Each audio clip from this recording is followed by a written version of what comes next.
So we're going to start the actual class now. But the first thing I'm going to do, which anybody ever heard of Tony Robbins? Yes.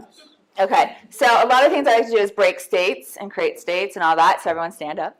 So I used to do this all at my last office at every class, but we haven't done this yet in the Newport wine because I'm still getting to know you guys and make you feel uncomfortable. So I love making everyone feel uncomfortable because that's where our growth happens. Right, so shake it out. Make it weird. I like it when it's really weird. Okay, cool, awesome. So we're going to do an affirmation. And we're just going to go 1, 2, 3, and we'll go I this or I am this, okay? So today's affirmation is going to be I am awesome because I think you guys are all awesome and we can never tell ourselves enough. So, so we're going to shake it out in the count of 3, very loud and very proud, and we do it again, is it's going to be I am awesome, and then you sit down, and then I will switch the energy in the room. Cool? Okay, on the count of you count too. Okay. Okay. So yeah, it's you'll get there. You'll learn. Okay. On the count of 1, 2, 3. Oh! Okay, we're gonna do it again. Okay, we're gonna do it again. Okay, so it's okay. You'll get used to it. So shake it out again. Shake it out. Shake it out. Get your presence there. Okay, and I want you to own it and love it as if you really are awesome. Okay, is that cool? Okay. On the count of 1, 2, 3. Awesome! Okay, that was way better. Sit down. Okay, thank you. If you've ever been to any also Tom Ferry, he'll make you go 1, 2, 3, yes, all that good stuff. So wait for it. That'll be happening soon in our office. Okay, so the point of today's class, we're going to go over the contract. And what I'm going to do is we're going to show you what to do if you're on the buyer side, and then also what to do if you're on the seller side. So what to look for if you're on the buyer side, seller side. Cool? And this is gonna make you a more savvy agent. And anytime we make a mistake, I guarantee you it's expensive. Right, Paul? Without a doubt. Without a doubt. So I remember earlier on in my career, and this was I think back in 2000, it was either 2003, 2004, I think it was 2003. The contract was different then. It's changed bunches and bunches of time since then. But there was, do you guys remember the Wood Destroying Pest addendum? Mm-hmm. There was an addendum, the WPA. And I was going really fast. We're putting tons of offers in. And remember, anyone that remembers 2003, you had to move fast, right, to get something. So I'd accidentally checked that the buyer would do section 1 and the seller would do section 2. And yeah, oops, right? And by the way, buyer did not know the difference. They probably would have just gone ahead and paid for it. They didn't know that how it usually is in our industry. However, would that be good for my integrity? No. If I made the mistake. So guess who ended up paying for section 1? $3,500 mistake, yeah. And I admitted the mistake, and the agent also knew I did a mistake. She wasn't really cool with me about it, but kudos to her because she had her clients back and she took advantage of my mistake. However, I wasn't going to let my buyer pay the price for what I knew. I was flying through it. And so that's another reason why I teach this class, to make sure you don't fly through your offers and you go through every single line when you're receiving an offer as a listing agent, and also when you're presenting an offer as a buyer's agent. It's an extra 10 minutes of your life, and it's worth saving you thousands of dollars, also worth saving your license. Cool? Okay, cool. Was your offer accepted though? Because they had... they went through. It was we got it. It went through, yeah. Because you're paying for that. Maybe that's why. I don't think that was the reason why, but we did get it, yeah. We did get it. So they lived happily ever after and all that good stuff. So cool. Okay, so we're going to get started. So the RPA on zip forms, page 1 and 2, the agency disclosure. We're going to talk about that real quick. So what they do now that they didn't do before in your contracts, what we used to have to do, both with your buyer representation agreement and your listing agreement, is this was separate. And I love that they actually combined it now in your winforms, because by law, this is what you have to give them first. And this is also what you're supposed to be presenting to the other side first as well. Now they made it first in the contract. So they kind of made it a little dummy proof. I'm having a feeling this is because of lawsuits and all kinds of other things. Doesn't matter. They've made it dummy proof. That's great. That's awesome. Should have just made the test harder. That probably would have been a better route, but whatever. Okay. So anyone want to describe what this is for and why? The agency disclosure. Agency disclosure, if you're representing a buyer, is when your conversation goes beyond a casual conversation into the tactical strategies of their representation in the agency and fiduciary you're representing them with. Right. Anytime you're going into where you have, where you're going into the fiduciary duty part, where you're actually giving them advice, kind of like an attorney, but we are not, right? You want to make sure you have an agency disclosure agreement. This also would help you in lawsuits. So when you get to the bottom, make sure you check the right boxes. You must present this at the time when you are doing a lease, when you're doing an offer, when you also have to give one to the other side when you're the listing agent to the buyer, and make sure, obviously, you check the right one, whether it's buyer, seller, landlord, or tenant. They sign and date. And this is one, you'd be surprised how many times I see this happen through the years. Agent, so real estate broker firm, this is where your company goes. So that would be First Team Real Estate. It's you'd be surprised how many times I have seen through the years where people put their name here typed in. Okay, so it's got to be real estate broker firm. So that's where that goes. And then here's the salesperson or broker associate, which would be you, and that's where you sign. This is where your BRE license go. This is where the brokerage's BRE license go. Correct. Okay. So, and I'm not even kidding. I've seen this on AVIDs. I've seen this on TDSs, where I could always tell. Do you ever you see it and then you go look up how much business they've done? and I found out this one girl. I called her because she was a little whatever, and I called her and then I called her out on it because she kept doing this. And I go, hey, but I was being nice about it. I wanted to help her. And then she took it the wrong way. I was like, hey, I realize this is your first transaction. I want to point out a couple of things so that next time, you might not get an agent that's going to be as nice to you. But I need you to fix all these things. And that's what she kept doing wrong. And I go, I'm saving you in the future. Shall this transaction have a problem and go to court? They're going to treat you as the broker. I know this personally. Because one of my buyer's agents put me in as the broker instead of Remax. Guess who got in trouble? Me, not the broker. So, and because I had a broker's license, right? So, very, very costly mistake. Very, very costly. And it's always that one.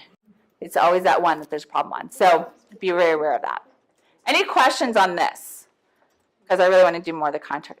If you in zip forms, if you fill in the cover sheet and save it, not everybody knows this, I'm not sure. Yes, please. By the way, feel free to share ideas. Okay, that's what we learned. Save it, then it will auto-populate.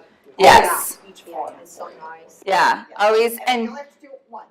and do you also know that you can save templates in your winforms, whether it's a listing or a buyer or a lease or whatever, so that it already will auto-populate things for you as well? So when you print it out, or I always print things out, I kill trees, because I want to see exactly and go through it. And because I don't always trust the computer when I save it and everything, I make sure it's okay, then I save it, look through it again, and then send it over. So you want to make sure you do that. Cool. Any other questions on this one? And if you're doing a 1-year lease, check the top of the form. Okay, let's go back to that one. Hold on. Right here. It's exceeding a year. Make sure you look at that whenever you're doing a lease. Take more initiative. And also, this is the thing. When you're receiving an offer on a lease, look at that. Make sure, do not trust another agent to do things correctly. Okay? So and this, by the way, this would work in your favor and also works for me. Like maybe, they see that you're a really respectful agent. You're also helping them. They're seeing that you're trained well. They may want to join our company, right? And when we all grow, we all grow. So make sure you're always helping the other agent out because this has to go in our file. We want our file compliant. Scripts. When you sit down with a buyer or seller, what do you say about the agency? When How do you describe what it is? This is describing agency relationship. So I talked about the relationship. And I explained to them what the broker is and what the agent is. The broker, this is our brokerage. and I'm the agent representing you from the brokerage. You're always going to be, the broker is always the one that actually owns the contract, and I'm the one from the brokerage representing you. If anything were to happen, it would go to the brokerage first, and then to me. So does that make sense? Yes, Okay. okay. Uh-huh. About the cover sheet, it is like the first thing I do, and it does populate, and then I save it out and as an attachment to escrow. And because it's all typed out, it's not like they don't have to look at anything handwritten or something I may have put wrong in an email because I have a tendency. Now, are you guys all using WinForms? Yeah. Okay, good. But now with DocuSign and everything, really, to make it clean, make sure you're using WinForms. And as we go through it, I'm going to show you things that I've seen mistakes happen before, and they're pretty funny. So just make sure you go, because I'll tell you like how the mine works and why the mistakes happen. Okay, cool. Anything else on that one? Obviously, this is where the seller landlord sign right here. I also think that it's really good to get in the habit of giving the agency disclosure form early. Yes. Most agents wait until you have an offer.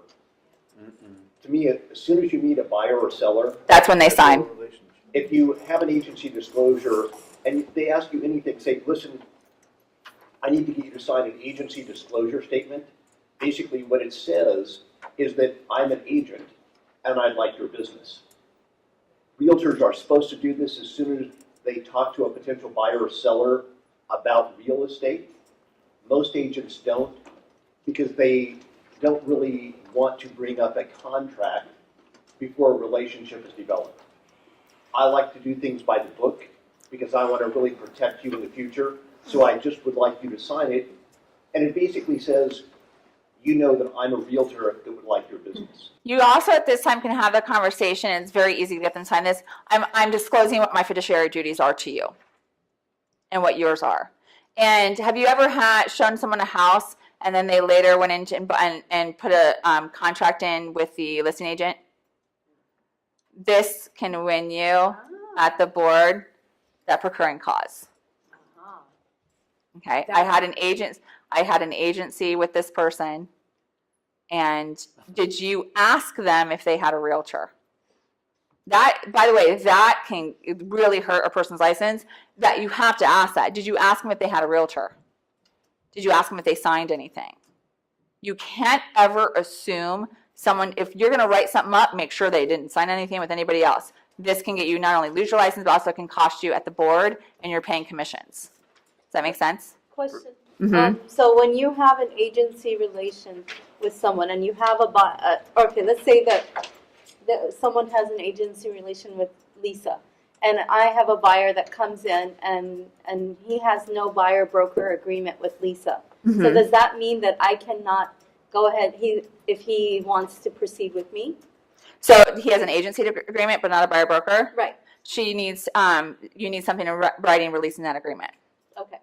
Yeah. I didn't realize it was to that point. So it's almost like a buyer broker.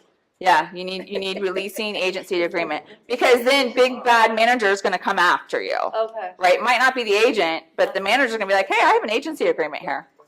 Where's our commission? Really? But without a buyer broker, it really is questionable on the It commission. may be is questionable, negotiated. but you have a fight in the race. Sure. Okay, and it is an agency agreement. It's like, oh, okay, great. They might not have had a buyer-broker agreement with that buyer, but you had an agency agreement with my brokerage, and you didn't get a release. So I'm going to go after the brokerage, So how'd you get it? not the agent. Does that make sense? So agents usually go after other agents. I'm going to go after the brokerage and go, I have an agency agreement. How do you release You didn't that? release How do it. you release There's a form in WinForms to release agency. To release agency, okay. I just had one come up on a transaction where I was like, hey, your buyer's had another offer in with another brokerage back in the fall. It came back on up again. Then I go, somebody needs to release this. I'm not getting in the middle of your commission disputes. Someone's got to get me something in writing. So Yeah. that's interesting. Without buyer broker, you could do that. It's an agency agreement. Now I look at that as more for protection of the consumer. It goes both ways. It goes both Interesting. ways. So Yeah. without buyer broker, you could procure cause. Absolutely. Absolutely. Uh-huh. And it holds up in court? Agency is required. Is buyer broker always required? No. No. Right? But- How is this not a fight? But Yeah. This is the form you required. You didn't require a buyer broker BRE. But how can you sign buyer broker without agency? You can't. Done. You can't. Okay. Yeah, you always have to have the agency. Does that make sense? I always have the agent Okay. first. Huh? I bet it's more common that they don't. Right. Right. And if they don't. But now does it get you thinking? Yeah. I have an agency. We have an agency agreement.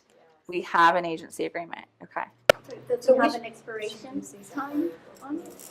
No, you do this, like it would on a, seller side? No, I don't. Does it have one in there? I don't believe so. Until it's released, you have an agency agreement. How long is Yeah. the Look agency at my agreement? situation yesterday. That's still agency. And what? 3 years later? Yes, ma'am. Yeah. Really? Yeah. 3 years later. That's he was the agent of record. We're the broker of record. We had an agency agreement. It's that transaction. You will continue to go on.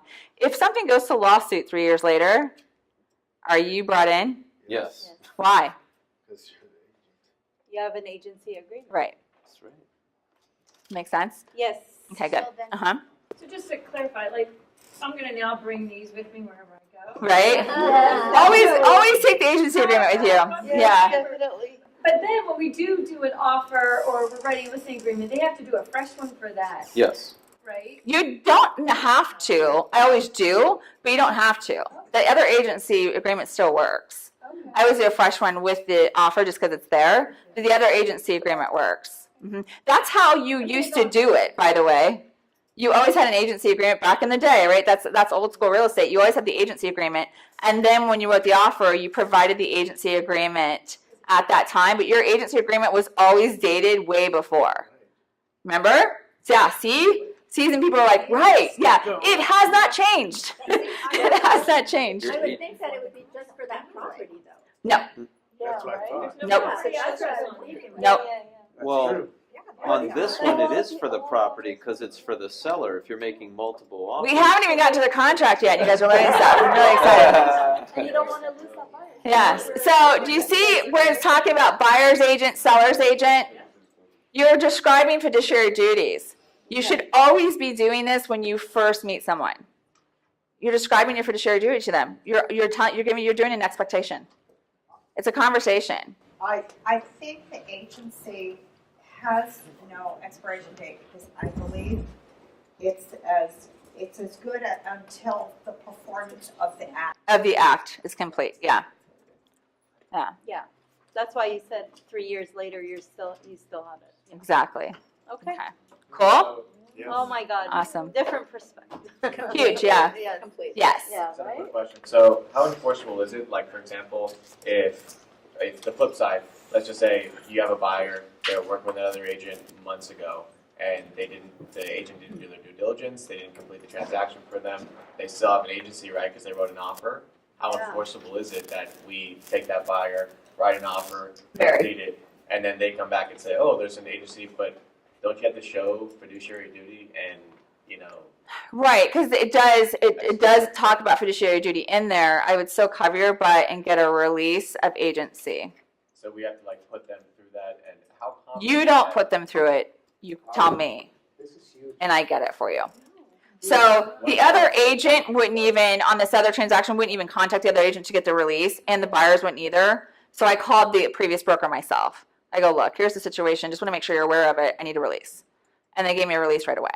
Yeah, I always say I'm really grateful for all the horrible things I've had to go through and lawsuits and things like that, because it gives me the opportunity to teach you how to not have to go through that. Yet we haven't Right. signed agency with Relo because that kind of admonishes us from that fiduciary. If you're sending it out. For Sometimes I sign it with the buyer and I've learned not to do that. have the You know, reload if you sign have it. somebody buying in Florida and you reload it and stuff, stay out of it.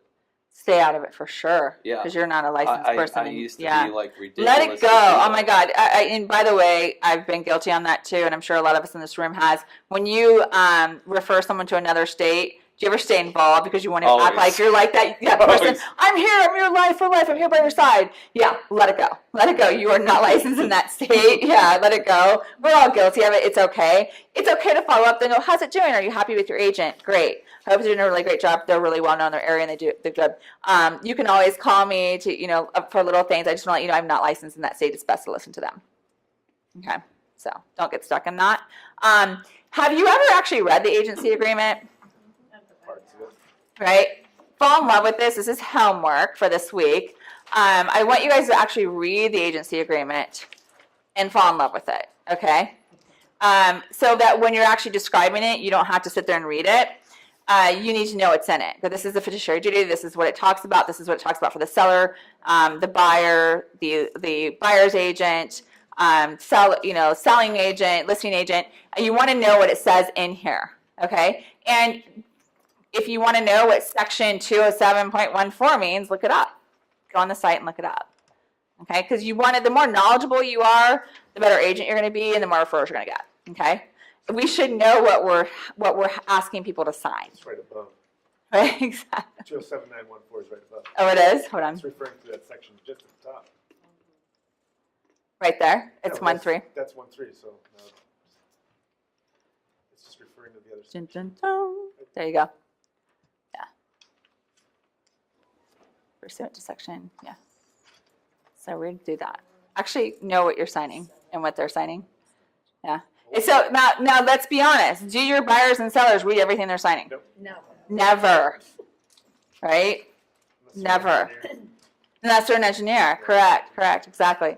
So you need to know this so that you can explain it in layman's terms real quick because they're not going to read it.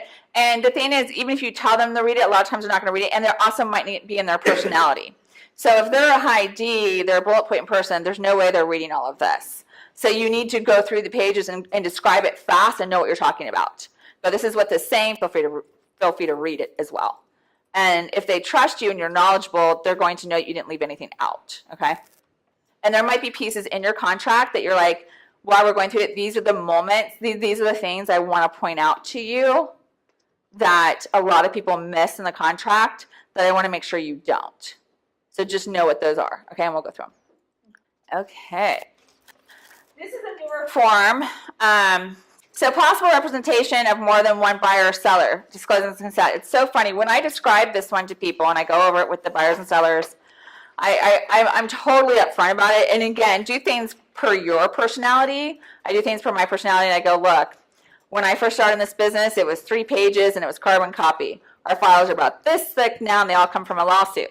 I need to disclose to you that you are not my only client.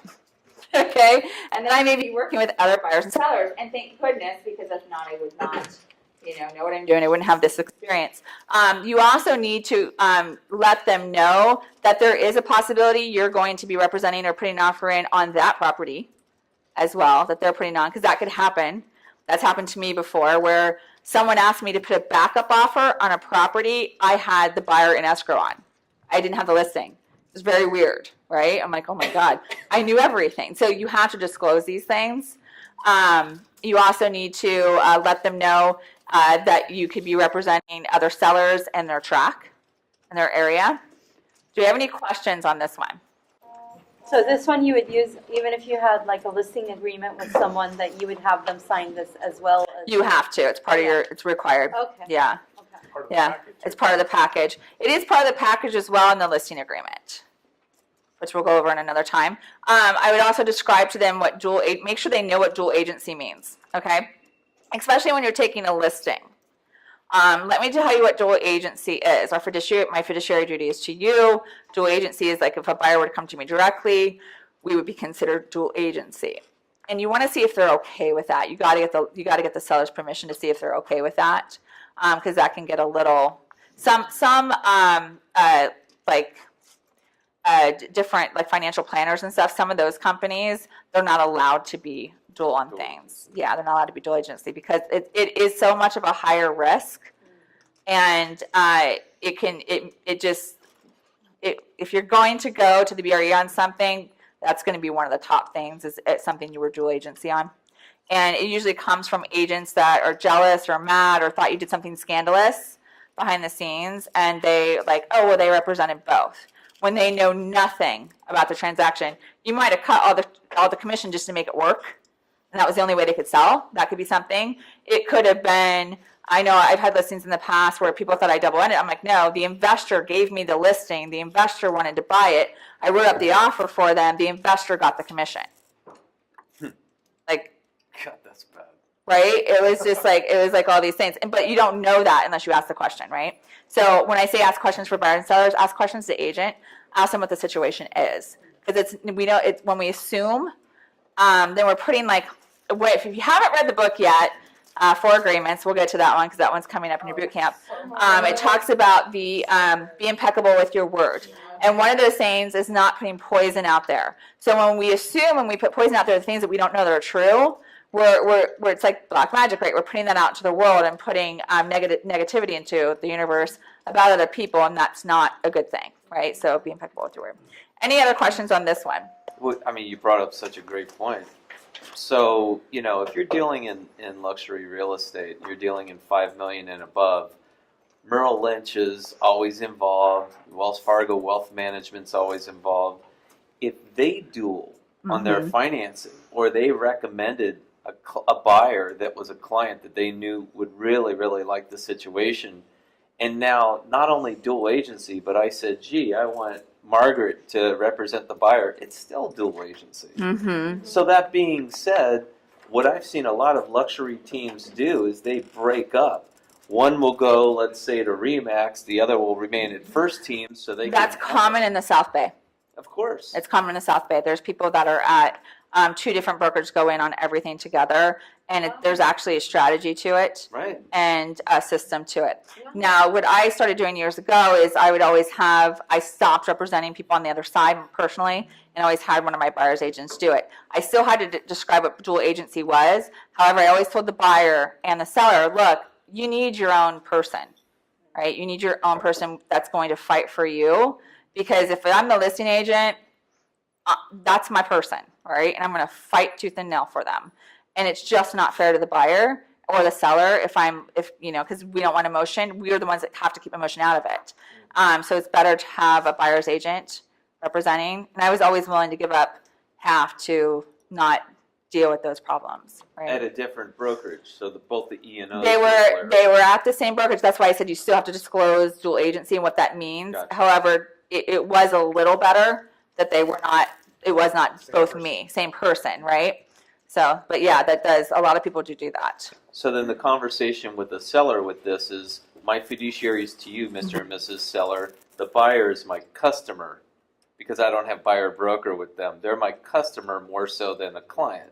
Right. And Gotcha. when you go through it though too, when you have a team, you have buyer's agents, you can, it's really good. Like, hey, I have buyer's agents that can help us, because their job, my buyer's agents, their job is to look for buyers just for our listings. That is their job.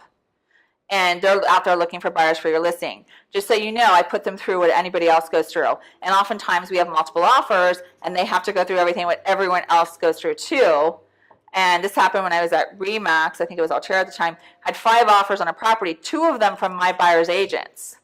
And I couldn't be more fair because neither one of them got the property, because I gave everyone the same counter. So you have to be willing to be in integrity of that and do that, but you also have to talk to your sellers. Go, one of my buyer's agent, another reason I have the conversation up front is to let them know they're out there as part of the team looking for people for you, doing the open houses, doing all of this.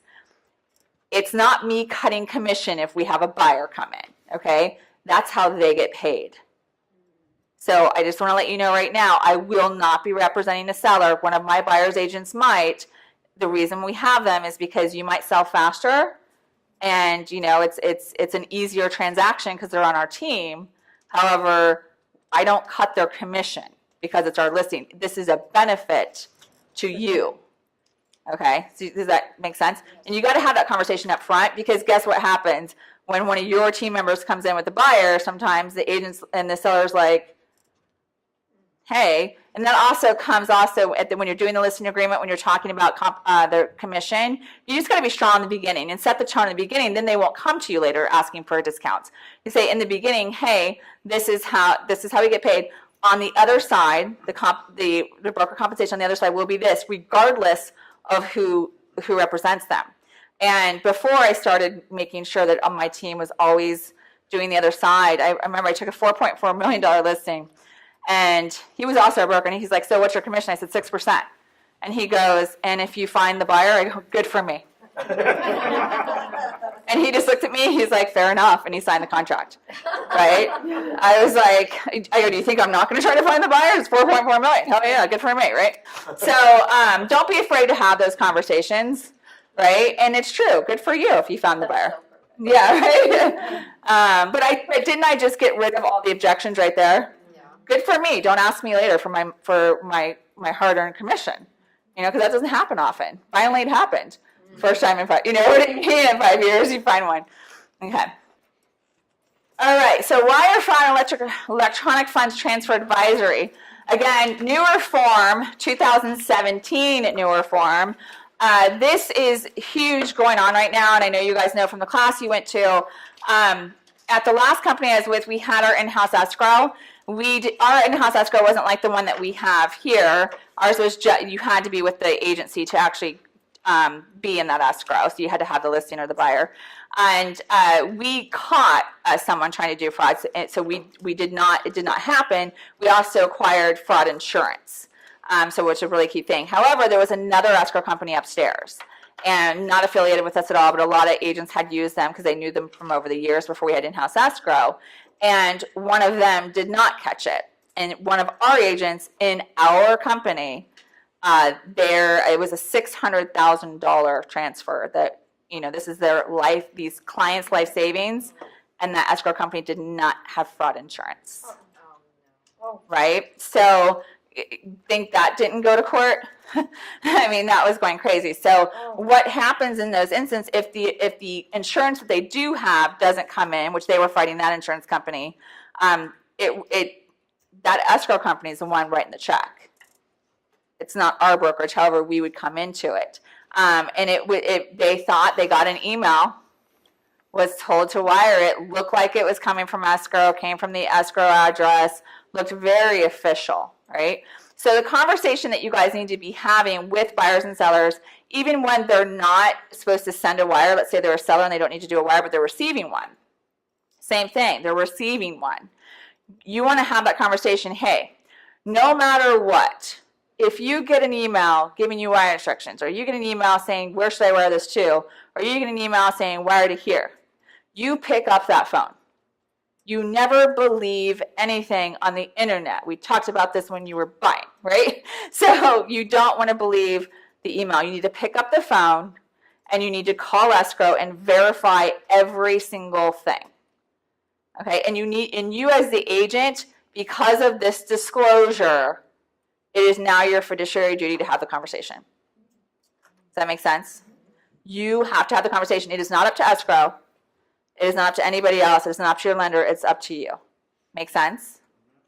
Okay. If you do not have this conversation and they signed this form, you could be in big trouble because you can't say, hey, they signed the form.